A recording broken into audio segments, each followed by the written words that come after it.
The biggest battle we will ever have to face is the battle between you and you. It's the battle of taking your mind to that limit and then breaking through. On the Mindful Experiment podcast, we will share concepts, universal laws, and interviewing individuals who have done just that, who have gone through the dark times and through those moments allowed their light to shine bright. I'm your host, Dr. Vic Manzo, and I want to thank you for listening to the podcast and taking this journey with me as we discover different avenues to break through those limits, expand your reality, and evolve into the person you desire to be. So sit back, relax, and enjoy the show. This show is sponsored by Empower Your Reality. Empower Your Reality is an online consciousness school that is designed to help you elevate the mind, raise your consciousness, your vibration, to attract and create the reality of what it is that you desire. At Empower Your Reality, we have books, we have online classes. You can find the podcast here on there and other things that can help you elevate and truly learn the art and the science of creating the reality of what it is that you want to experience in your life. So for more information to check out all that we're up to and what we're doing, please visit www.empoweryourreality.com. Now, back to the show. Hey everyone, this is Dr. Vic and you're listening to The Mindful Experiment. Excited to have you on today as I have an amazing guest that we able to dive in deep into mindset, limited belief systems, imposter syndrome, traumatic events in life, how to be resilient, and how to have post-traumatic growth and personal transformation. My guest today is Kirsten Beske, and she is the founder of AProPositive LLC and Kirsten Beske Coaching. As a mindset and transformational expert, she helps people interested in personal growth and advanced mindset concepts who want to keep stretching the boundaries of personal mastery for greater impact on the world.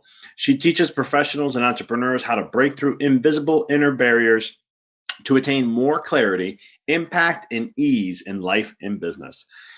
Kirsten is a Harvard-educated, experienced psychotherapist and mindset coach specializing in helping women master their own internal world to achieve success. She's a former litigation attorney. She pivoted mid-career to align with her higher purpose and skill set. With over a decade as a clinical psychotherapist and now mindset coach, she serves others to expand, transform, and attain their full limitless potential. I'm excited to have her on. I'm excited to share this wonderful interview we had. We have a lot of crossover between each other, so it was a lot of fun to just dive in and pick her brain on different concepts and to really help share with you guys, the listeners, to gain how to create transformation in your life, how to handle the post-traumatic issues that we may have, how to get there to create growth, how to break through, how to tap into the subconscious mind, and so much more. So without any further ado, here is Kirsten Beske. Kirsten, welcome to the show. Thanks for having me. I'm excited to have you on. I did my due diligence, looked at your background, a lot of some crossover here. So it's going to be a lot of fun to just pick your brain and then more importantly, to have the listeners be able to benefit from all of this. So thanks for taking time to be on the show. Yes, and I did my due diligence too. So I was actually happily surprised how much we overlap. So this will be fun. Awesome. So as always, my listeners always know, one of the main questions I always like to start with is the story of how you got into what you're doing and what you're up to in today's time. So if you mind sharing, how did you get into what you're doing? Was it more of like a straight narrow line, or was it more of like, I call it the pinball effect, where you get bounced around and all of a sudden it's like, boom, here we go? Definitely the pinball effect. So what I'm doing now is I'm a mindset coach, and I work with people through transformation. So it's not necessarily a success coach, although that comes from it all, but it's helping people work through the process of really moving to like the next level of what they want out of life. And because I'm sure you've experienced this, the process of transformation is sometimes painful and uncomfortable because you get out of your comfort zone. I have this process that I work with people so that they stick with it long enough to actually see the results from the process. But I definitely got here a very circuitous way. And so in my own way, I'm a transformation expert, not just by training because I'm a clinical psychotherapist, but also because I've lived through several different phases of life. And I started out of college not knowing what I wanted to do, but ending up deciding that practicing law sounded like a great way to make a living. So I did all the things that one does when they want to go to law school and practice law. And so I started at a big, huge law firm in Boston that had this beautiful view out of the Boston harbor. I could see the yachts pull in from my office window, and it was fancy and wonderful. And I got to use my brain. I was a competitive athlete growing up. I was a competitive tennis player. And so I played kind of tournaments all over the country growing up. So I had this, and I played in college also on my very successful team. I was at the bottom of their ladder. And so I had this idea like, oh, I love competition. Competition is fun. Being a lawyer is a form of competition. This will be great. And so I became a litigator. And if you know anything about the world of law and litigation, it's actually quite, I guess the word I could just use challenging, because what you are actually doing is you're like a paid warrior to fight for your client. And I enjoyed that for a long time. You fight with your intellect, you fight with your words, you go into court, you try cases. And I really enjoyed that. And so I enjoyed that for a good 10 to 14 years. Around year 10 is when I actually had my children. So I was a partner at a law firm by then, and decided that it was time to have kids because, as you know, with women, your biological clock does tick. And if you're going to have kids, you got to pull the trigger sometime. And I was getting to be that time. And so my first child was a challenge because first I was on bed rest for 3 months. And you can imagine taking an athlete who's really very physical and active all the time, and then saying, no, you have to actually stay either in your bed or on a lazy boy recliner for 3 months to make sure this baby doesn't come out, right? So I learned how to practice law from my lazy boy recliner, faxing this was long enough ago. We didn't actually have all the technology that we have now, and made it through my 3 months, had my baby, exciting, my little daughter, go to our 1 week well baby visit. And I'm waiting for the checkup, and the doctor's like, is your baby upset? And I'm like, looked at my child who did not look at all upset. I'm like, yeah, no, why do you ask? And she's like, wait one moment, comes back with the EKG machine, hooks her all up, and then looks at me calmly, says, will you please carry your daughter over to the emergency room? I will meet you there in a minute. And so I had to walk from one end of the hospital campus to the other to the emergency room, and then just all hell broke loose because apparently my daughter's heart was in a tachycardia, beating over 300 beats a minute. And I had no idea. There was no visible exterior signs about this.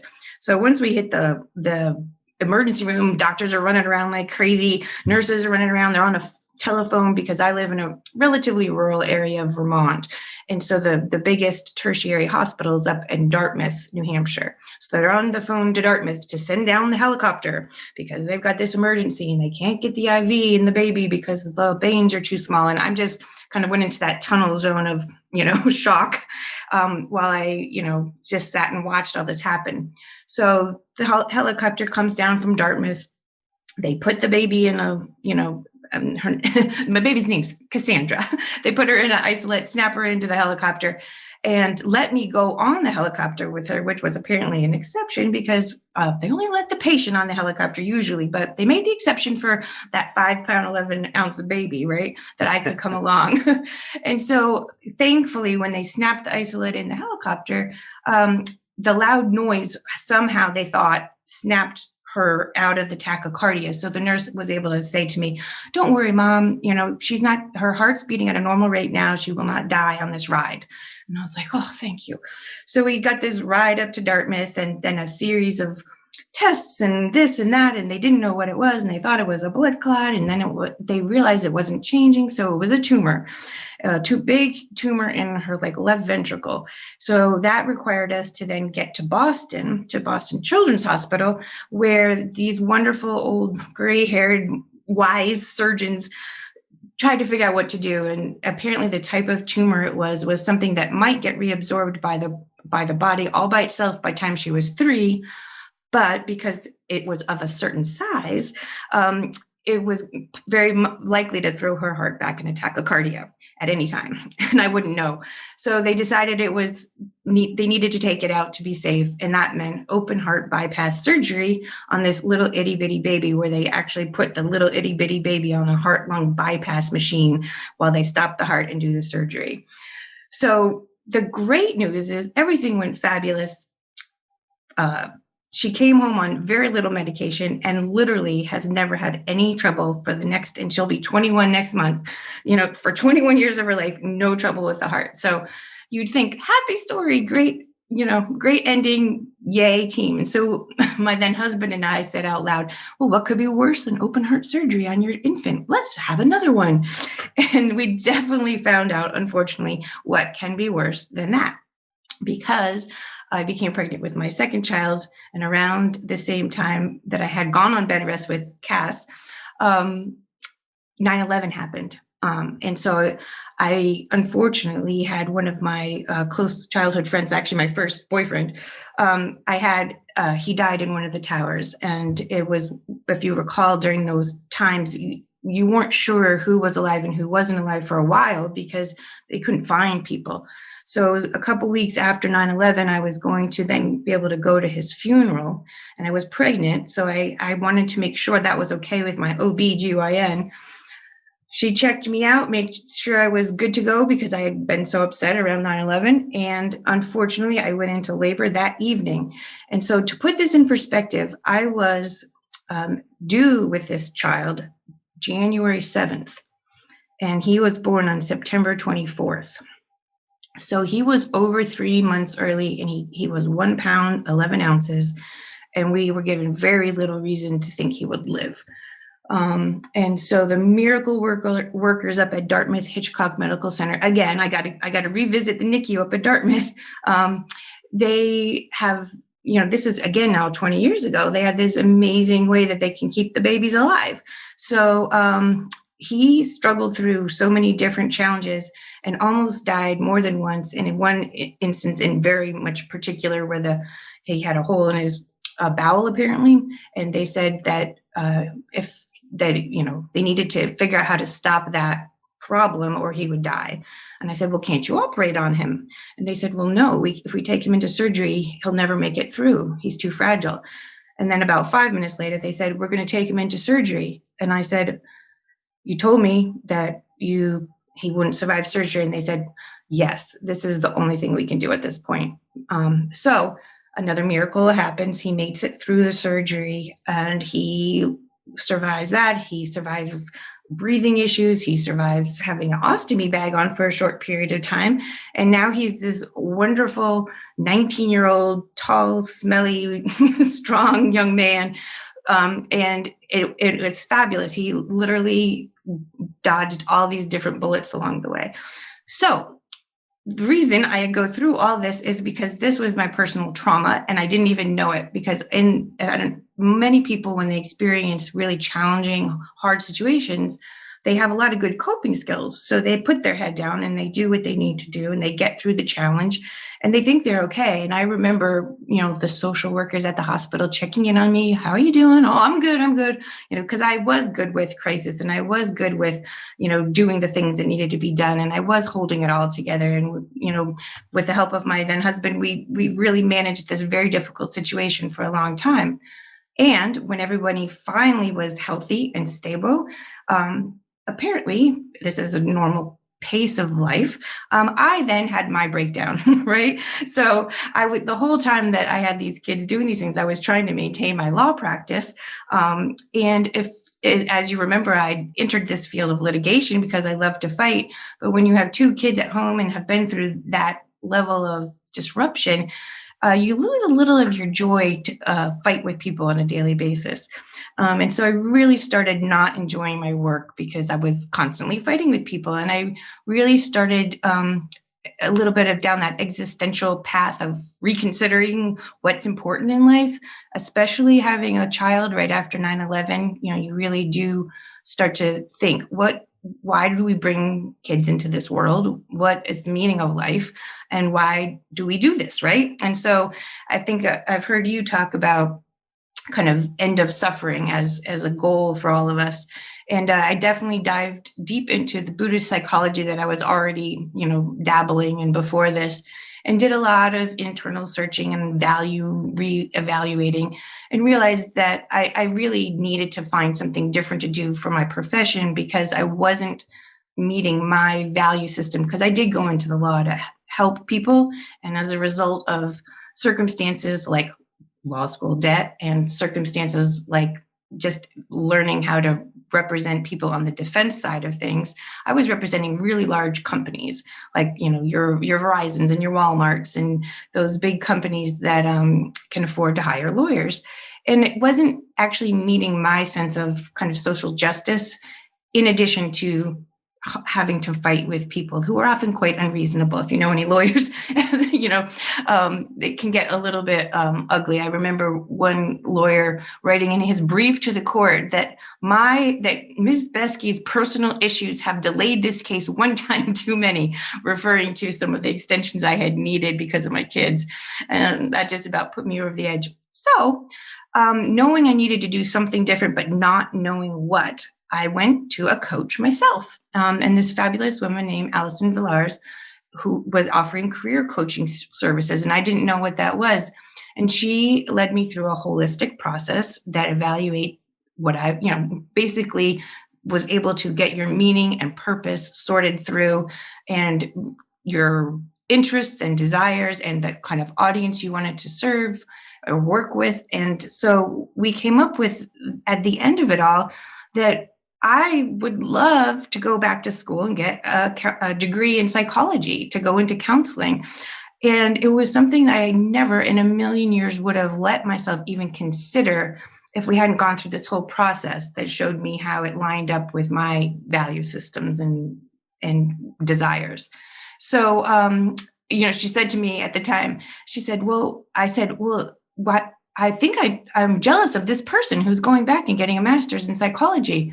She said, well, why don't you do that? I'm like, well, that's impossible.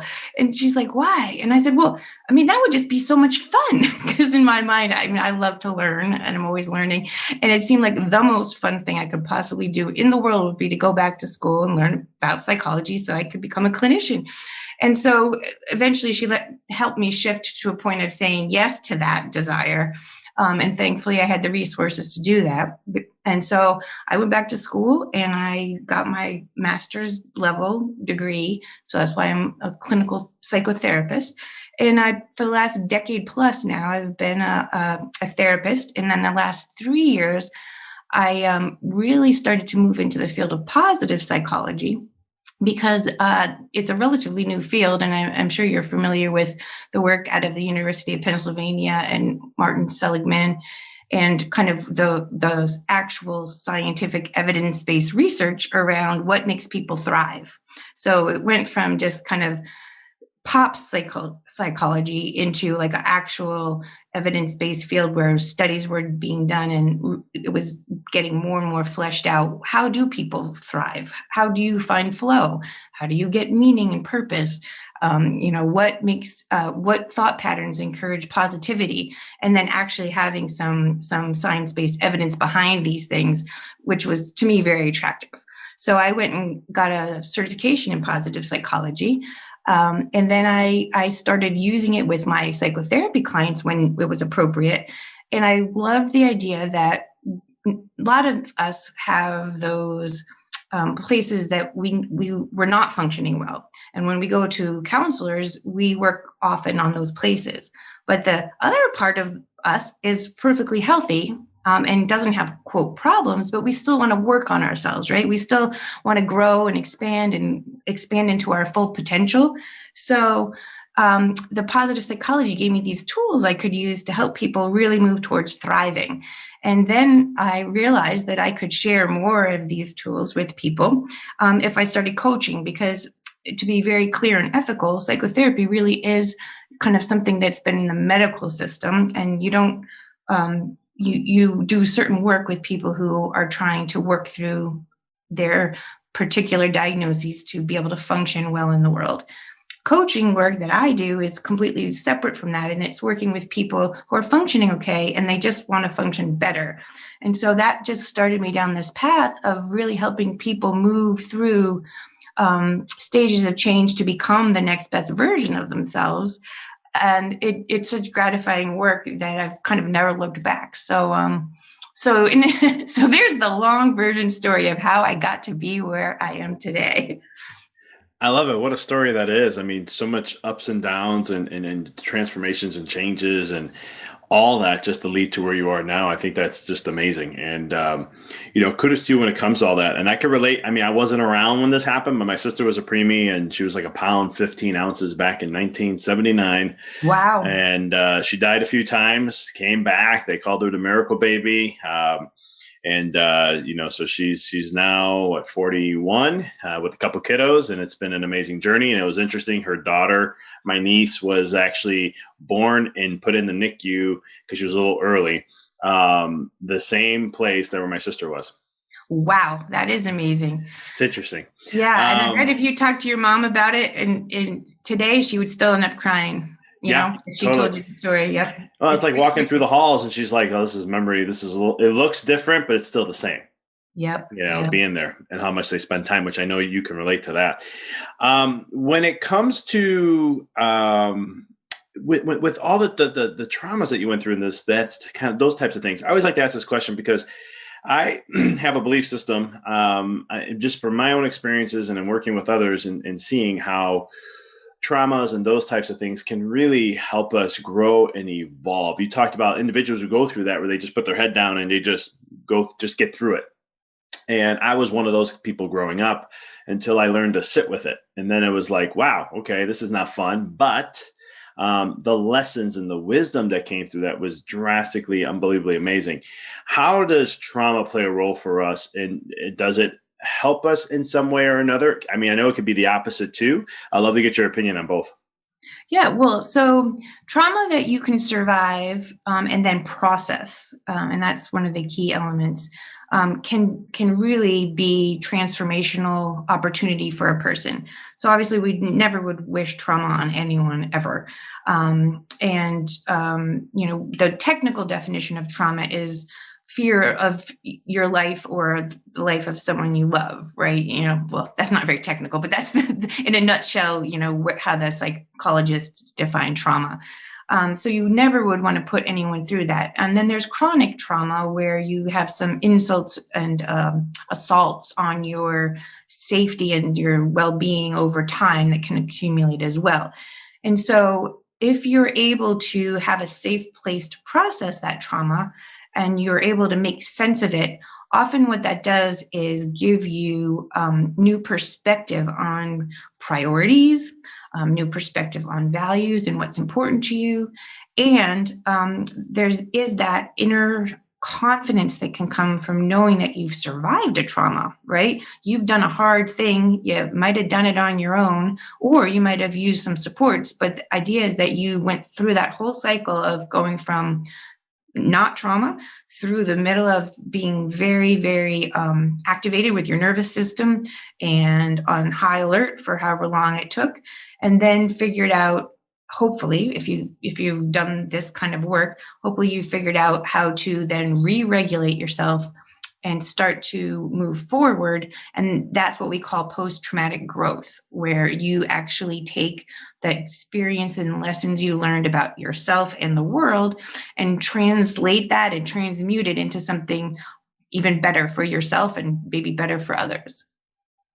I love that. And then why is it sometimes people let the trauma take them over? Well, and I guess I would ask you, in the moment or afterwards? like afterwards, like, it's when I always get the image of like a barbed wire, they're holding on to it and they won't let go, Right. that kind of experience where they just can't let it go. Yeah. Well, so, obviously this is a topic up for the ages, right? That we've all been working on for time. But what I believe is that energetically our nervous system gets so activated when we go through trauma. And if you think about the actual neurobiology of it all, with your adrenaline triggering and your cortisol triggering, and then if it happens and you're in that state for an extended length of time, you're developing these high alert pathways of fear, basically. And your body never gets a chance to let go of that and learn how to re-regulate itself, because it doesn't feel safe enough to do that.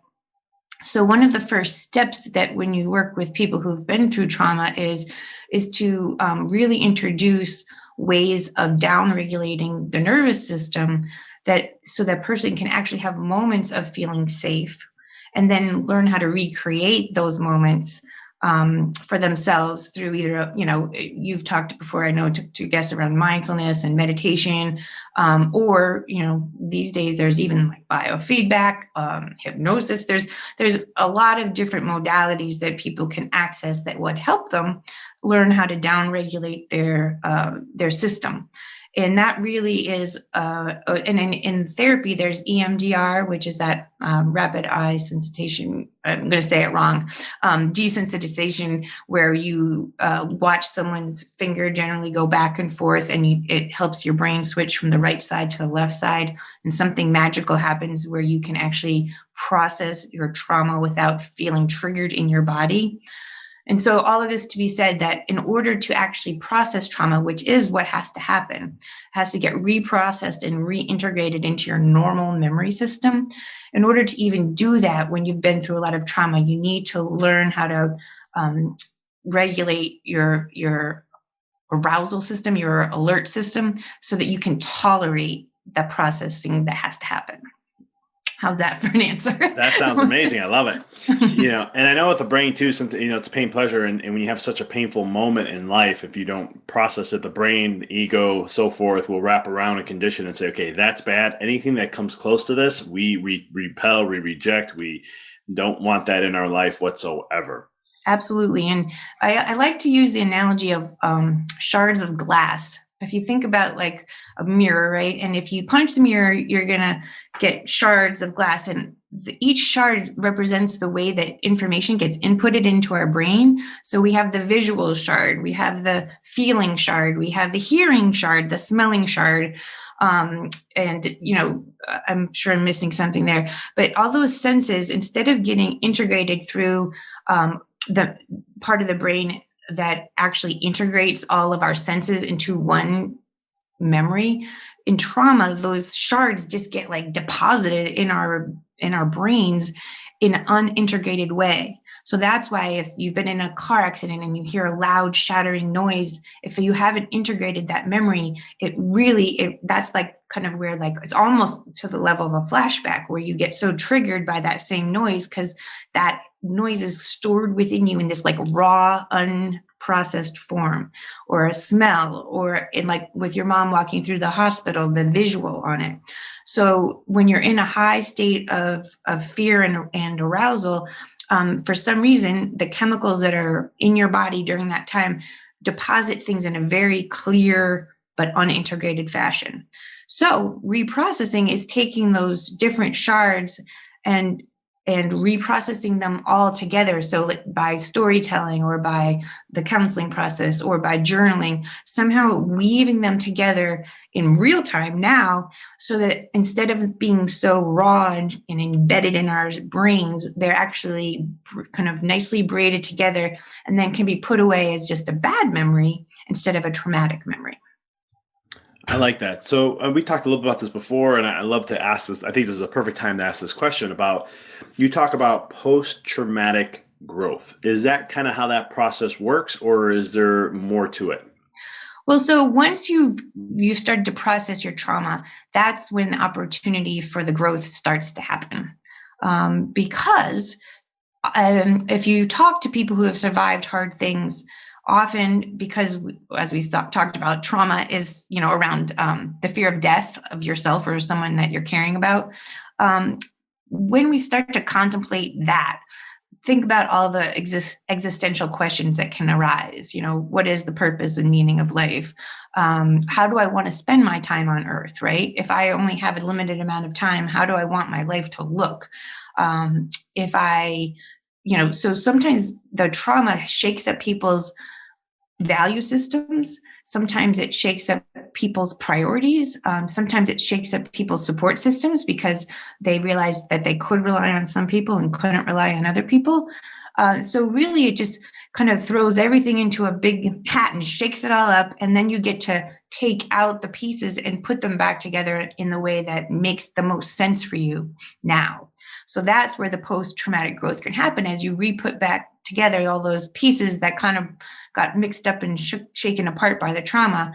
You get to build a better version, right? When you go forward from there. I like that. That makes perfect sense. Very eloquently explained there. Yeah, because one of my, as you said earlier, one of my missions is how to end suffering, and I always look at it in ways to see it more from an aspect of growth rather than something that we hold on to. And I know I did in my life for a long time, and then eventually I was like, let me see what I can learn from this. How can this teach me something? What if I see it in a different way, a different light, a different perspective? And all of a sudden it was like a whole different experience showed up from that. Right, exactly. Yeah. So you've experienced this yourself. So. And then, so when it comes to how about, when it comes to some of these things, when it comes to growth and transformation and these types of things in life, how much does a belief system play a role in this? Because I've had so many conversations with people about this and getting through that. How much does one's belief system affect their life in transformation and success and growth and whatever that label wants to be? Yeah, well, I feel like it's 100%. I wouldn't even take any tenths of a percent off. Our belief systems absolutely control, I think, our destiny. And then you can add on if you have a belief in higher powers or, the energy of the universe or whatever you want to call it.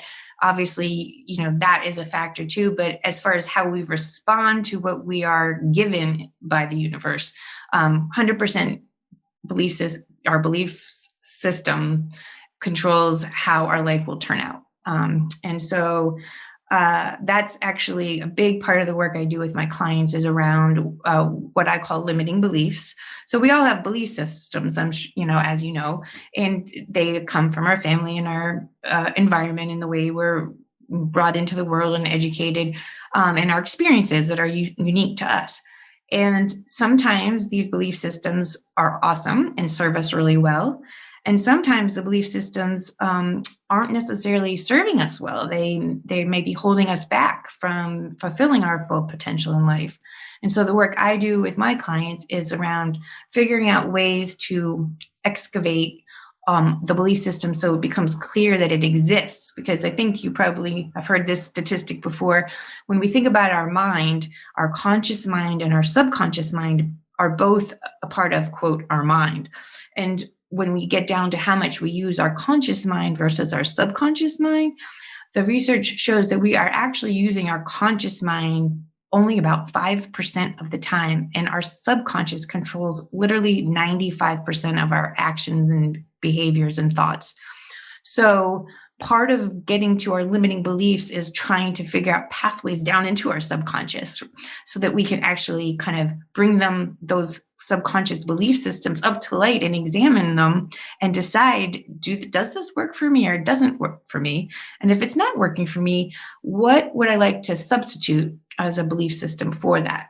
And so I love to, we talk about habits all the time, and, I changed my habit around drinking water, or I changed my habit around smoking or losing, or eating sugar or whatever, behavior that we talk about habits.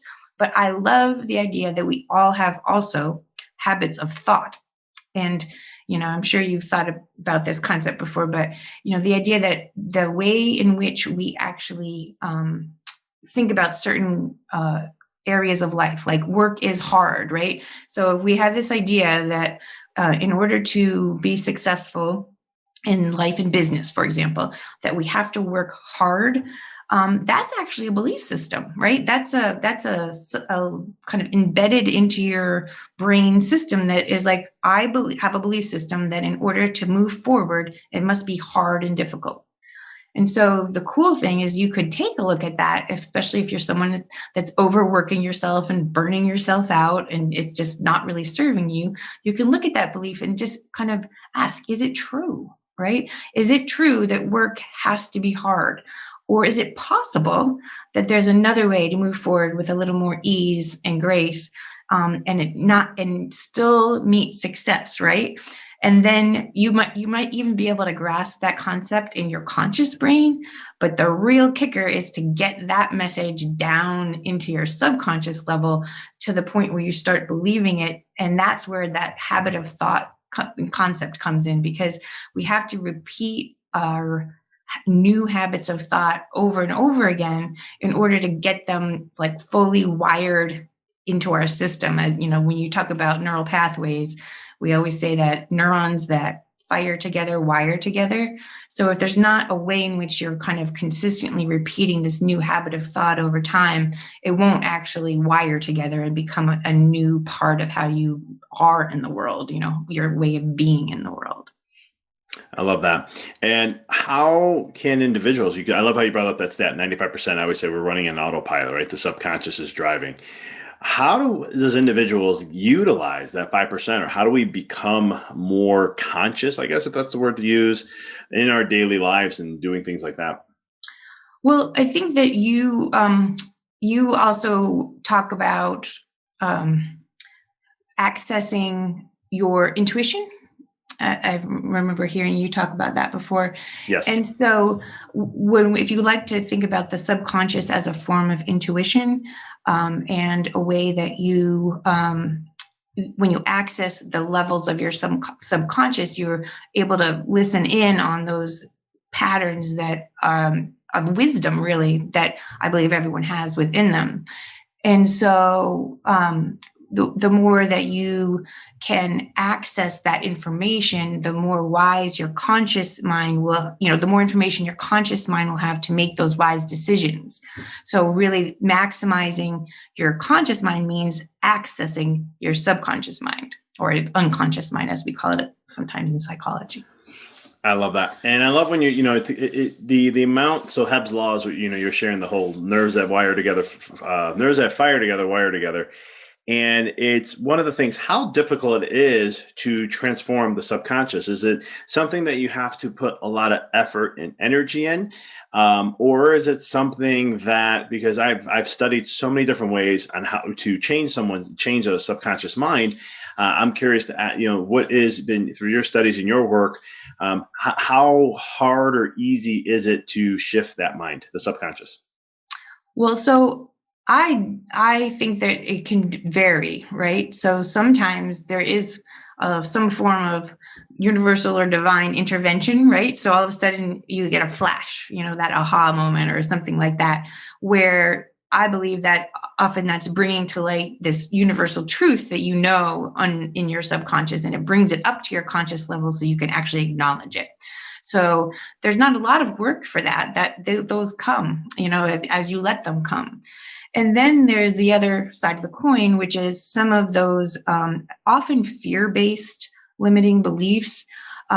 They need a little more work to kind of dust themselves off. You have to reassure those parts of yourself that you understand that they're there to protect you, in order to soothe them enough to let them be there to work with them, if that makes sense.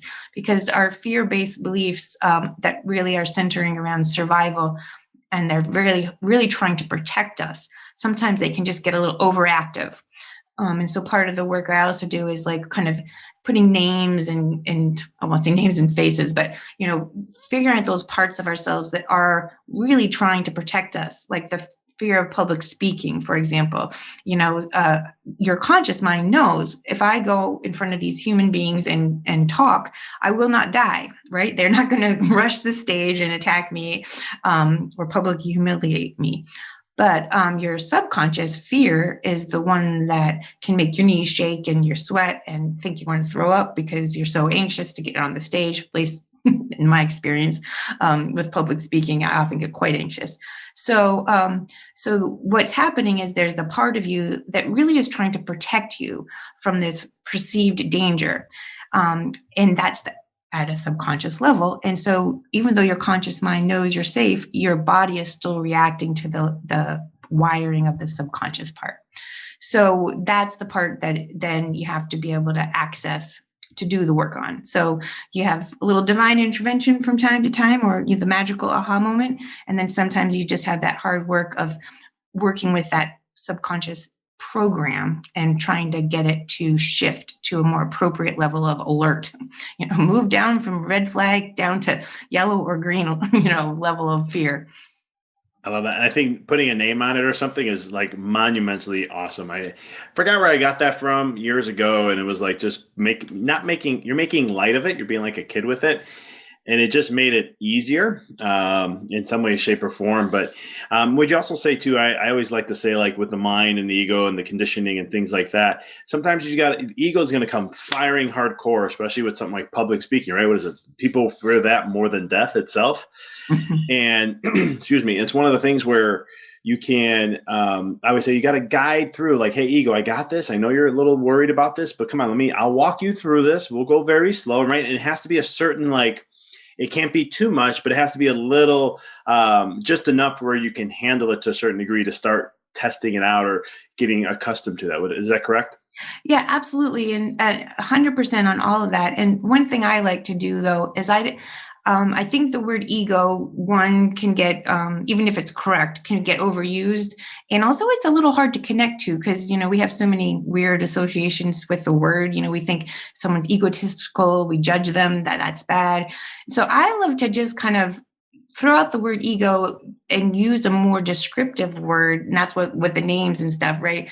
So for example, my part of me that is my fear-based part around public speaking, I've identified it as a dragon. It is a massive fire-breathing dragon that comes out to protect me when I need to go public. And it is beast. I don't know if you're a Game of Thrones fan, but it is on par with those dragons in Game of Thrones.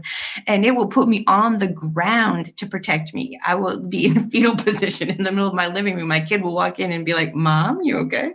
And so the cool part is now that I've got a name and a face to it, it's this dragon, I can actually have a conversation with it in my mind, right? I can be like, dude, dragon, chill out. I'm just going to talk to a few people. This is a conversation and I have my own process and I can get the dragon to listen to me. I can get the dragon to calm down. I can get the dragon to actually get that. It turns into a very small duckling when it's actually calm. So it's this whole visualization process that I work with my dragon. And obviously everyone's parts are different. But it's just a way to kind of get away from that word ego and really personalize it to you and what that part looks like and what it thinks it's trying to accomplish and really develop a relationship with it where you can work with it over time. So it's not that ego is wrong at all. It's exactly right. However, I love to just make it a little more unique to each person I work with. No, I agree. And I think that's huge. I mean, and it's one of those things where I had someone who wrote a book about the monkey in my head or Mr. Monkey Right. in me or something like that. Right. And I just loved it. I'm like, oh my God, monkey, that's something I would use actually. That makes it so much lighter. And you just think of it in the way, like you said, the dragon and how it, all those factors that how it plays a role on you and so forth. Yeah. Yeah. But these are simple ways that people can utilize, I think, in ways to just how to break through these things. And I'm just a huge fan of the name thing and being able to call it something like, mine is just thinking. I never have put it to an animal or anything like that. Mm-hmm. But I'd just be like, oh, there goes that thinking. And my nephew, it's funny. He'll be like, oh, I don't know why my brain does that. He goes, my brain's not, there's a good and a bad in my brain. And he's like, here comes this. And he likes to label it bad, but he'll just be like, or I have one of my patients, it's a kiddo. I've been adjusting her since she was like 1 year old. She's now 6. And she'll be like, my gears aren't working. So my brain's not working well. It's my gears. They just don't work well sometimes. Awesome. And I start laughing because I'm thinking in my head when she says, I'm like, is she labeling something that's like, my stinking thinking, it's your dragon, and she's saying gears? I'm like kind of curious to see how that works Yeah, no, I love it because also it doesn't personalize it. Like you don't have to, your whole being is not the fact that your gears aren't working, right? It's actually your gears. I love how it doesn't pathologize any of us by just naming the part. Exactly. And it takes, for me at least, it takes a lot of stress off me or thinking there's something wrong with me. Like back in the day, I'd be like, oh my God, there's something wrong with me. Because like even ego, right? Ego was such a word that a lot of people use. And in my upbringing in energy medicine, it was like ego was the bad thing. And I was always like, I don't get why that would be. And I went through all these studies and my own processes to realize it's actually not, to a certain degree. And some people call it inner critic. I've had people, discuss it in that fashion. But I love the name calling. So I'm just trying to show you how much I like that. Awesome. Yeah, no, I'm glad it resonates with you. I think it's kind of a normal human. It works with our human mind and brain and the way we think of concepts. So it's easy to access, and that makes it better, right? Easy to access means more impact. Yes, ma'am. I couldn't agree with you more on that one. One question I do want to ask before we kind of wrap up here. I saw this on your I don't even know what to call this, but anyhow, imposter syndrome. I'm a huge person about imposter syndrome. One day I'm going to write a book on this, but what is imposter syndrome for the listeners to kind of, and is it something we see a lot of in today's era? Because that was one question I wanted to ask before, like, and I'll come back to the imposter thing, but when you were being a lawyer and stuff and you got to that one point and then you're kind of like, I don't know if I like this anymore. Was there an idea in your head that this is where, this is being a lawyer, this is what it's going to be like, this is what's going to be success, all these things. And then eventually you got there in your story, in your life, and you're like, this is not all what I thought it was all added up to be. Yes. I think that it was more that my life circumstances changed enough that all that came with being a lawyer just wasn't matching me and what I wanted to, like, how I wanted to live the rest of my life. If you think about that exercise, I think it's in Scott Peck exercise where you write your own obituary, so that, to kind of give yourself that perspective, like, what do I want to accomplish before I die? So my shifting out of the law wasn't really that I was, the law wasn't what I thought it was. It was that I wasn't what I thought I was, if that makes sense. And I really needed to become a more authentic self. And so I'm going to change topics to imposter syndrome because you mentioned it, and kind of distinguish that from other concepts. Because and it's been coming up a lot lately in my work for some reason, but imposter syndrome in general is the idea that despite your degree of success or your degree of learning or your degree of performance, high degree of performance, you internally feel like you're a fraud. And that, or you very much think that other people might be judging you as a fraud. And so that's a super uncomfortable feeling for people to have, right? So, this can be somebody who's really successful in their field. And so what I believe and understand about imposter syndrome is that your outward performance is at that level, and you have not updated your internal belief systems enough to catch up to where you are for whatever reason. And so a lot of the work that you do with people who have a pretty solid imposter syndrome going is around challenging those limiting beliefs and those internal belief systems that aren't letting themselves kind of absorb and receive the fact that they are actually performing at that level. And so it's kind of an updating that has to happen. But I also would like to point out there's a kind of imposter syndrome that comes up normally for anyone who's learning and growing. And so I think this is where people might get stuck from time to time, because anytime you're going to learn and grow, you have to move from your comfort zone to a zone of discomfort. And you have to start acting as if you are the next level of your whatever it is before you feel comfortable being that person. And so that there's a gap between what you're doing out in the world and how you feel your personal identity is around that mastery. And so it just simply takes time to close the gap between actually performing at a higher level and then feeling as if you actually are embodying that person. And so as we grow over time throughout different phases of our lives, we have to close that gap over and over again. And so that uncomfortable feeling of feeling a bit like an imposter can sometimes just stop people in their tracks, and they don't grow, they don't change because it's uncomfortable. And so, but that kind of feeling uncomfortable and a bit like an imposter as you grow into a new version of yourself, there's nothing pathological about that. That's normal discomfort. And we all, I think, who have experienced kind of pushing ourselves to the edge of our performance have experienced that kind of feeling before. Does that make sense? That makes perfect sense to me. And it's very similar to what I went through. That's why, because I thought, but mine was a little different, but still the same, where it was like, this is what I think success is as a chiropractor. This is what I think I should be doing. This is what successful chiropractors do. And I got into that mode. And then when I got to that level and I got to success, all of a sudden I was like, this is not me. This is not how I wanted to do it. I was like, this is totally, I don't feel fulfilled at all. And I'm like, if this is how it is, I'm not happy with this. And then eventually made changes in my practice and so forth to be more of what I wanted it to be. So I was more fulfilled in that process. Awesome. I love it. Yep. You had the courage to do it, and probably a lot of your belief systems and your confidence level that you can change yourself must have been built up over time, because not everyone could make that leap. Yeah, and it was something, and I had to make a choice where we reduced 38% financially in the next year because of the choices I was making, because of how we were shifting the practice.